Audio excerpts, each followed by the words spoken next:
Hello there, it's Tuesday, the 21st day of April. I'm your host, Adrian Atkinson. A special welcome to our viewers at home and abroad and anyone joining us for the very first time. We have an informative show lined up just for you, so stay with us. Jamaica Magazine continues right after this break.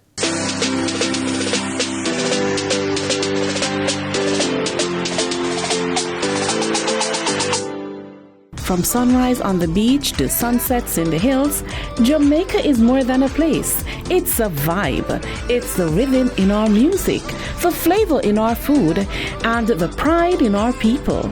It's how we celebrate life. Bold, proud, and full of energy. From yard to abroad, once you feel it, you know Jamaica is a vibe. Let's keep it positive.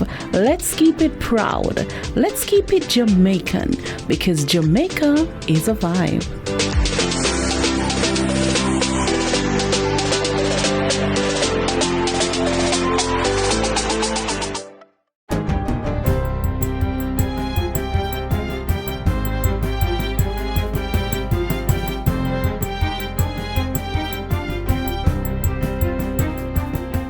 Good day, I'm Theodore Henry, and this is your JIS News for Tuesday, April 21, 2026. Another significant step has been taken towards the introduction of an electronic immunization registry, EIR, for the country. On Friday, the Ministry of Health signed a contract to acquire the software that will be used in the implementation of the project to digitize Jamaica's immunization records. The contract was signed with United States-based software development firm Argusoft, America Incorporated. The EIR project is designed to record, track, and manage Jamaica's immunization data while improving efficiency, accuracy, and accessibility to vaccination records. Portfolio Minister Dr. Christopher Tufton says it's part of a wider push to digitize health records across the board. The old approach to securing this valuable has to be abandoned for a newer, more modern approach. And that's what we're seeking to do by upgrading our health system or strengthening our health system. We could not do health system strengthening without electronic immunization record keeping as part of the overall electronic health records. He assures that the immunization record-keeping system will provide real-time access to information and safe access in keeping with the protocols around the country's data protection laws. It allows for the record of one's history of immunization and indeed treatment for any other vulnerability to be known, which then facilitates an easier assessment by a doctor, which then of course facilitates a much more efficient treatment for the patient in question. The project began in 2024, and through partnership with the Pan-American Health Organization PAHO, the ministry secured the server and end-user devices on which the record-keeping software will be stored and used. The software is to be customized to meet the local health system's requirements. After that, it will be implemented in 18 pilot sites across the island, including a private facility, to ensure complete information capture. The first official disbursement of grants has been made under the government's Community Church Cleanup and Restoration Initiative. On Friday, the Ministry of Local Government and Community Development handed over approximately $17 million to 101 churches in St. Elizabeth. The money is part of $75 million earmarked for repairs to churches that were damaged during Hurricane Melissa. It will support more than 400 churches across 5 of the worst affected parishes, namely St. Elizabeth, Hanover, St. James, Trelawney, and Westmoreland. The commitment of the government of Dr. Andrew Holness is to serve all the people of Jamaica when the need arises, and the church found themselves in that position. And what makes me proud as a Jamaican, that despite the challenges, the difficulties that the churches have experienced over the period, they have not closed their doors in saving souls and preaching the gospel. The grants are intended to cover debris removal, minor roof repairs, replacement of doors, windows and gutters, basic waterproofing, and small-scale remedial work. Minister of Agriculture Floyd Green has issued a strong call for regional action to ensure animals are better protected in times of disaster. The appeal was delivered on his behalf by Chief Technical Director in the ministry, Orville Palmer. He pointed out that Jamaica's livestock industry has suffered unprecedented losses due to recent extreme weather events. In just 16 months, yes, 16 months, Jamaica was ravaged by 2 serious hurricanes, Beryl in July 2024 and Melissa in October 2025, resulting in the loss of over 1.6 million animals, primarily poultry. These losses created not only economic fallout, but also challenges for animal welfare and food security. Therefore, as we strengthen our disaster risk and recovery management systems, we must do so with animals in mind. Mr. Palmer delivered the minister's speech at the opening ceremony for the 34th Caribbean Veterinary Medical Association Conference and the 8th staging of the Pan-Commonwealth Veterinary Conference, held at the Ocean Coral Spring Hotel in Trelawney. He also underscored the importance of regional and international collaboration in advancing the sector. As we build back stronger and move from resilience to resurgence, we must embrace local and international veterinary experience as critical pillars of food security, safe trade, and farmer livelihood. The Agriculture Ministry is moving to provide targeted support to Escallion farmers in South Manchester and South St. Elizabeth, following reports of a significant buildup of produce and reduced market uptake. Farmers in these areas are currently managing a substantial volume of Escallion, which has contributed to a slowdown in purchasing by key buyers. In response, the government has engaged Grace Agro-Processors and Walkerswood Caribbean Foods Limited in discussions aimed at re-establishing stronger purchasing arrangements and supporting the continued participation of local farmers within established supply chains. Additionally, the ministry has engaged the Jamaica Manufacturing and Exporters Association and the Jamaica Agro-Processing Association for rapid uptake of available volumes by their membership. The ministry says so far the response has been positive, and it is anticipated that increased uptake will begin in the coming week. Spur Tree Spices, Southern Fruits and Food Processors, the Scientific Research Council, and Ebony Park Heart Academy are also being engaged to increase processing capacity for Escallion to facilitate value-added products. The Agriculture Ministry will be providing transportation assistance to move Escallion from farms to these processing facilities. Discussions have also explored broader support mechanisms, including improvements in storage capacity, to better manage supply during periods of excess production. And finally, 48 students from 4 high schools in Hanover are being given the opportunity to strengthen their entrepreneurial thinking and get help with turning business ideas into viable ventures. The Social Development Commission, SDC, has partnered with Infinity Core Credit Union to launch a Hanover Youth Entrepreneur Program competition under the theme, Ignite Your Idea, Build, Earn, Inspire.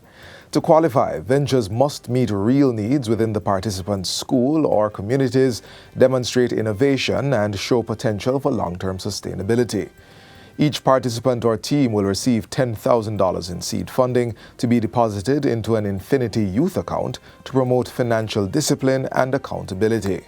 Additionally, the participants will benefit from ongoing mentorship and training in entrepreneurship, marketing, social media marketing.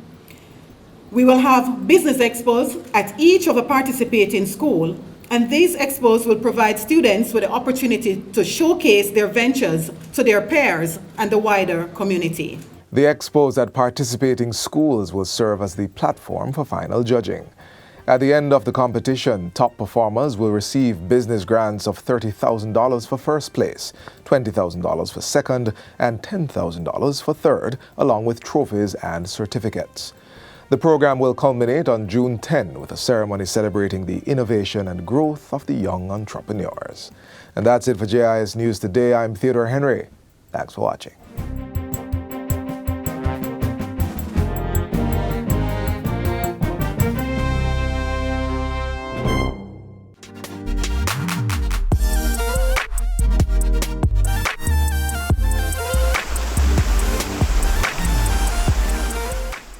With growing concerns around data breaches and online threats, organizations are being pushed to strengthen how they handle and protect sensitive information.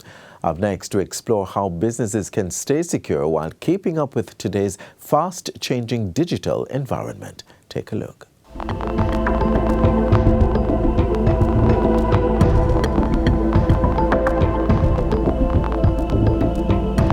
Nearly every interaction, personal or professional, involves sharing information. From emails and online transactions to social media and business communications, data flows constantly. And with that flow comes responsibility. But what does data protection actually mean, especially for organizations? Data protection is a concept that regulates the privacy of individuals. As you know, in this age, every person has a device, and in our communication with each other, and even in our business with different organizations, data protection regulates how data controllers protect and recognize the rights of data subjects. At minimum, an organization should register with the Office of the Information Commissioner as a data controller. They should appoint a designated officer as a data protection officer. They should also comply with the 8 standards of data protection, adhere to the rights of the data subject, and they should also ensure that there is regular audit and assessments. As far as policies are concerned, they should be clear. Every organization should have a data protection policy, privacy policy, retention and disposal policy, and records management policy. Beyond that, procedures for data subject requests, rectification, breach notifications, and incident responses are critical. These policies should be revised annually, but in the event that a new law comes into place, an organization introduces a new process or procedure, they may need to be reviewed more regularly. While the organization as a whole remains legally accountable, internal roles can also be defined through job descriptions and staff sensitization to ensure every employee understands their part in protecting data. Protecting data requires both physical and digital measures. Physically, it is recommended that employees and members of staff keep personal data under lock and key, whether it is in a filing cabinet or any other storage facility. Ensure that departments that regulate or manage personal data is user restricted, and that whenever employees leave their desk, they close their computers. Digitally, it is best that devices are under password, and it is recommended that employees use a combination of biometric and a PIN or some other combination to close those devices. Ensure that they update the softwares on their devices regularly, and ensure that they don't click on suspicious links. Employees play a vital role in preventing accidental data breaches. Staff are required to remain vigilant in their daily data handling practices. Organizations should ensure that they audit their vendors to ensure that they comply with the Data Protection Act. Before doing business with those vendors, ensure that there's a data sharing agreement with different prescriptions, for example, a data breach response plan in the events that there's a data breach, and ensure that you regularly keep up to date with what you share with that vendor and minimize the information that you share with them. Compliance with the Data Protection Act is a partnership not only between leadership and members of staff, but also between the members of staff and the people that they serve, whether those be clients, suppliers, whoever they are. Everything is a partnership. As Jamaica's digital systems continue to grow, this shared vigilance will remain crucial, not just to meet legal obligations, but to build trust and safeguard the privacy of all Jamaicans.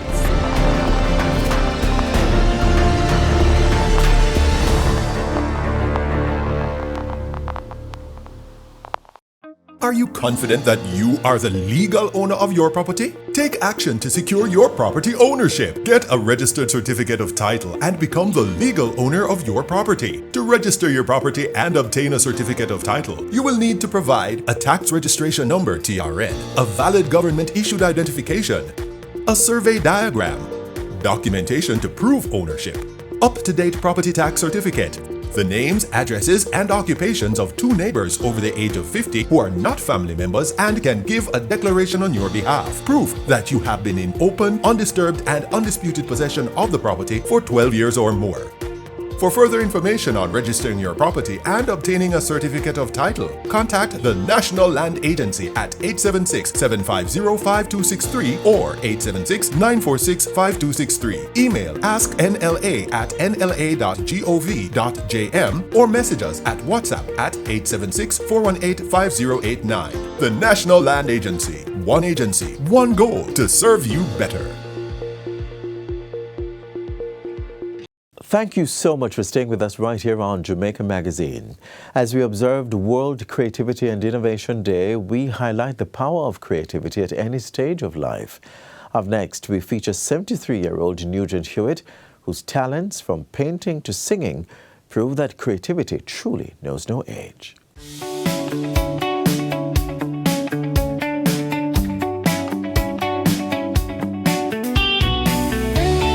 The most outstanding intuitive artist award is presented to Nugent Hewitt from the parish of Manchester.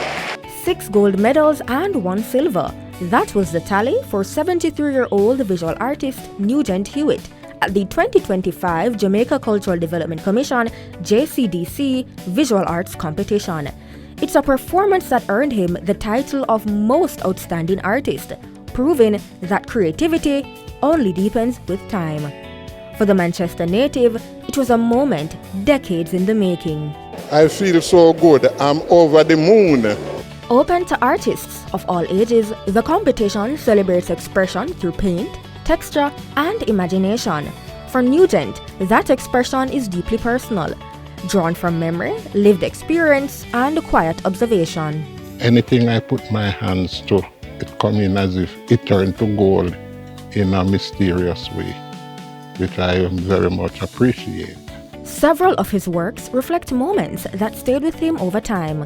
Some lady used to make, they call it hat, in the workshop with JCDC a long time ago, and I remember that. And I used to tease this lady. That memory inspired one of his winning pieces, a portrait of a woman looking exhausted in a hat-making workshop. What began as a playful recollection is now creation, resulting in gold. As that piece gives testament to, Nugent's relationship with the JCDC stretches back decades. I enter JCDC from 1974, which the first time I entered with 2 pieces, and I got 2 golds. And it was a heaven for me. I said, but this place, man, is a place that I must revisit. And that he did, revisiting ever since, collecting multiple awards across categories, and building a reputation for consistency and excellence. But his love for art began long before competitions and accolades. I used to say, draw in my exercise book. Half page is for do schoolwork, and half page is to draw. I used to draw mostly cowboy and Aston Cambridge cars. The girls them always pay me to draw for them because they can't draw. And then we say, yes, it's a good thing. So I continue. Hewitt went on to teach, helping students develop their skills and even prepare for the JCDC competition like he has done for so long. But creativity for him does not stop at paint and canvas. He also lives in rhythm. You are drifting away from me like a ship without a captain. Oh, you're drifting away from me like a ship without a captain. A singer and drummer, he finds joy in music, another outlet for storytelling and self-expression. And when he isn't teaching, painting, or performing, there's one more place that fuels his passion. Gardening is my mainstay, my baby, my everything. I gain inspiration walking into my garden. I like to look at the flowers then, especially when they just come out, start to bloom and so on, and the young succulent plants and so on. It speaks to me. While 2025 marked a standout moment, Nugent Hewitt's story is not defined by a single year or achievement. At 73, it is a journey shaped by consistency, creativity, and a deep connection to creating. I want people to remember me as a person, a humble person just going through with a vast wealth of talent and not just have it in commonplace, but a high standard. For details on how to enter the JCDC Visual Arts Competition or learn about other cultural programs, visit the Jamaica Cultural Development Commission's website at www.jcdc.gov.jm.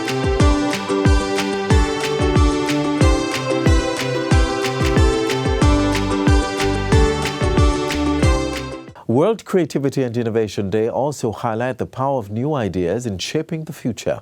Up next, we meet an engineering student who has developed an AI-powered system to help detect diabetic retinopathy early.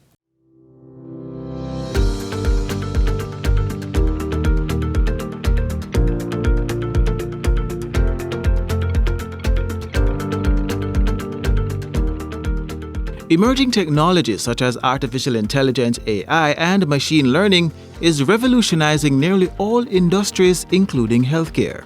From development of drugs and vaccines to improving medical diagnosis and treatment, technology is a game changer, lowering costs and improving efficiency. And as the global health ecosystem rapidly evolves, Jamaica is taking on a proactive role. The world is moving in that direction. Incorporation of AI is becoming a big thing, and so it becomes very relevant to what we see here in Jamaica. At the University of the West Indies UWI Mona campus, Ricardo Harrison, who is in his final year as an engineering student, developed a prototype to detect diabetic retinopathy using artificial intelligence AI-powered computer vision. The project was guided by proposers from the University of Leeds in the United Kingdom, Gerardo Loza and Nikita Greenidge, and supervised by Head of Biomedical Engineering at UWI Mona, Sasha Gay Wright. Within the Faculty of Engineering, in their final year, all of our students are required to do what is called a capstone project. So this is a year-long project where students try to create a prototype or create a solution to a need that exists. Now, in order to get these capstone projects, we'll either propose them as lectures, or we'll invite persons from society, persons from industry, as well as persons within the academic space, such as our collaborators. So this particular project was a proposal made by the University of Leeds, and we gave it out to the students, and Ricardo chose it. Diabetic retinopathy (DR) is a complication of diabetes affecting the eyes and is a leading cause of blindness among working-age adults and a major cause of vision loss worldwide for people aged 30 to 64 years. Integrating AI as part of the diagnostic tools is significant for early detection and prompt intervention to mitigate the risk of vision loss and prevent visual impairment in over 90% of DR cases.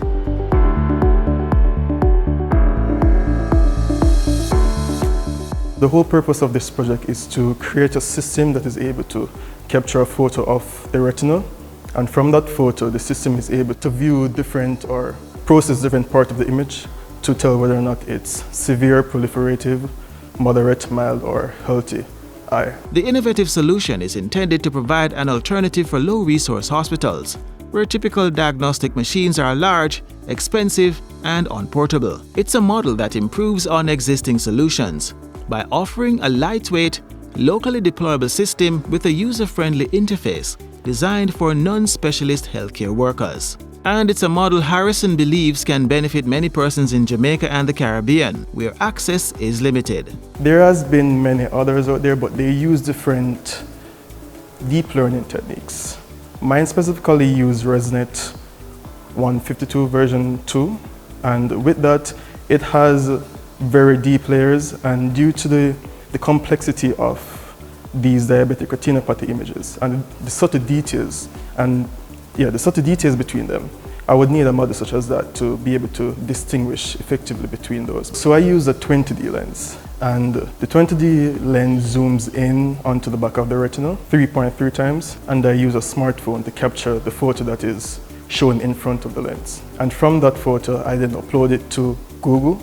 So I hosted a model on Google, which after the photo is uploaded, the model processes the photo, looks for subtle details within the image to say, hey, this shows signs of an LTI or diabetic retinopathy, and with that it sends it back to the app and displays it on the phone. To further support diabetic healthcare, the system also includes a patient monitoring feature that tracks vitals such as heart rate, blood pressure, body temperature, and oxygen level, providing a more comprehensive patient health assessment. To measure the blood pressure, you need to go to this page here.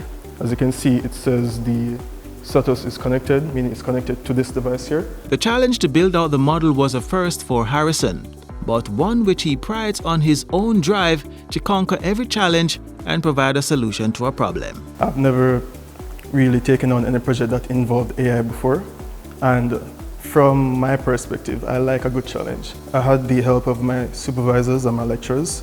Along with that, I had a data set from Kaggle which I used to train the model. The road was tough and it was pretty tiresome, but with the support of my peers, I was able to effectively complete the project.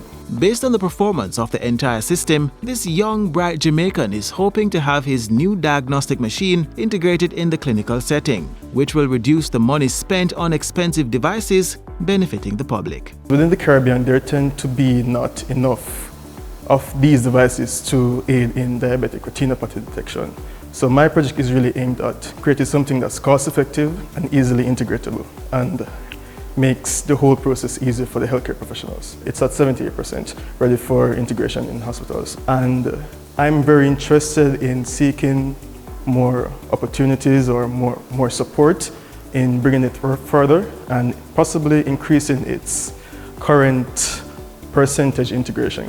Hopefully with external support and a more effective and good quality camera, I will be able to at least achieve 95% for integration. The amount of sugar persons consume tend to affect their vision later in life, and while moderation is urged in consumption, early eye checks is critical to avoid the unfortunate socioeconomic burden associated with diabetes and its optical complications. There isn't a tendency for these persons to go by the hospital to say, hey, I need to check to see if I have diabetic retinopathy. A lot of them don't even know what diabetic retinopathy is.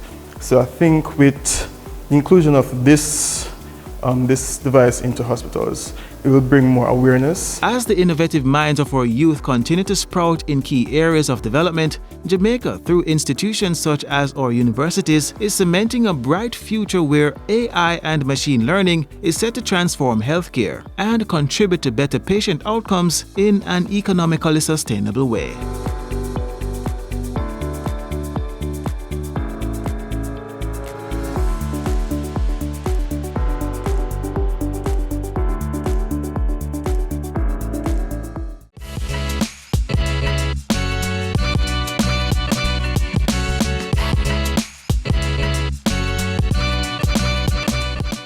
And that's a wrap for today's edition of Jamaica Magazine. Remember to visit our website in the meantime at jis.gov.jm for more news you can use.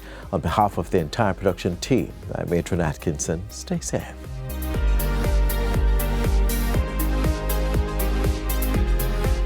This has been a production of the Jamaica Information Service, the voice of Jamaica.